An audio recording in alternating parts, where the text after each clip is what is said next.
Hello guys, welcome to my YouTube channel. आज हम करने वाले हैं इन्वायरमेंटल इकोनॉमिक्स का एक topic, that is environmental valuation methods. ये इंपॉर्टेंट है, ये एग्ज़ाम में इनमें से एक ना एक क्वेश्चन तो आता ही आता है। इन्वायरमेंटल वैल्यूएशन का मतलब क्या है? जो भी हमारे इन्वायरमेंटल गुड्स होते हैं उनको हम क्या इकोनॉमिक वैल्यू देते हैं, उनको जब हम मॉनेटरी वैल्यू देते हैं तो डेट इज़ इन्वायरमेंटल वैल्यूएशन। तो किस मेथड के थ्रू वो वैल्यू असाइन करेंगे उनको, ये अब हम देखेंगे। दो मेथड है इसकी particularly, market based and non market based technique. Market based valuation method में क्या है, हम इसमें ऑब्जर्व करेंगे मार्केट बिहेवियर कि वो क्या हमारी इन्वायरमेंटल वैल्यू को एस्टिमेट कर रहा है। तो इसमें फर्स्ट आता है हेडोनिक प्राइस मेथड।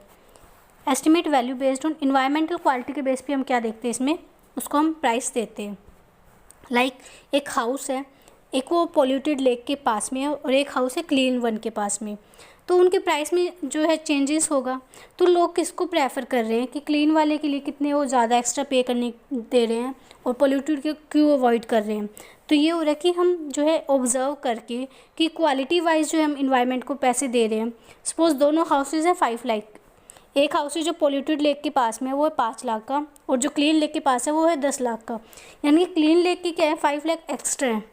तो ये है हेडोनिक प्राइस मेथड।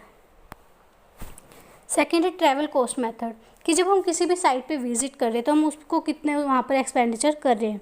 अब कोई भी अगर फॉरेस्ट हम विजिट करते हैं वहाँ पर 5,000 रुपये हम स्पेंड कर रहे हैं, इट मीन्स उस रिक्रिएशनल वैल्यू कितनी होगी उसकी साइट की 5,000। तो ये ट्रैवल कॉस्ट मेथड कि हम उस साइट पे विजिट करके कितना एक विजिटर जो है उस पर स्पेंड कर रहे हैं।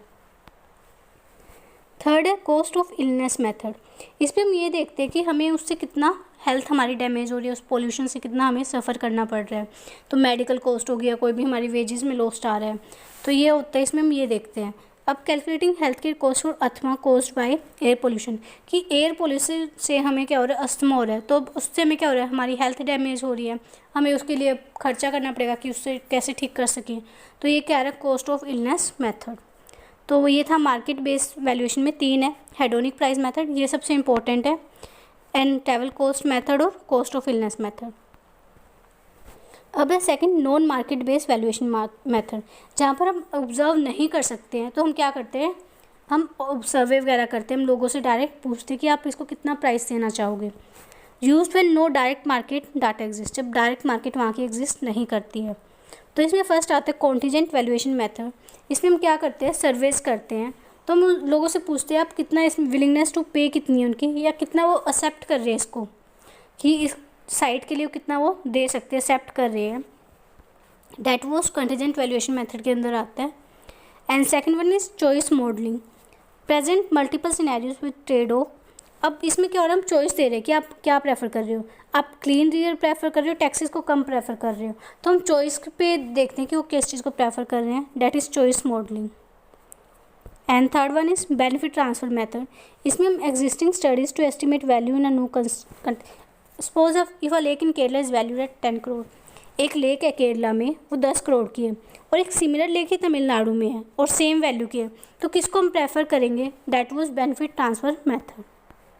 कुछ और भी है लाइक रिप्लेसमेंट कॉस्ट मेथड, कि अगर हम रिप्लेस कर रहे हैं उस चीज़ को किसी के बदले तो कितनी कॉस्ट आ रही है। शैडो प्राइसिंग, कि जिसको मार्केट वैल्यू नहीं दे सकते, असाइन नहीं कर सकते हैं, तो कॉस्ट बेनिफिट देख के हम एनालाइज करते हैं कि उसका कितना हमें बेनिफिट मिल रहा है और कितनी कॉस्ट लग रही है, उसके बेस पे हम उसको प्राइसिंग देते हैं।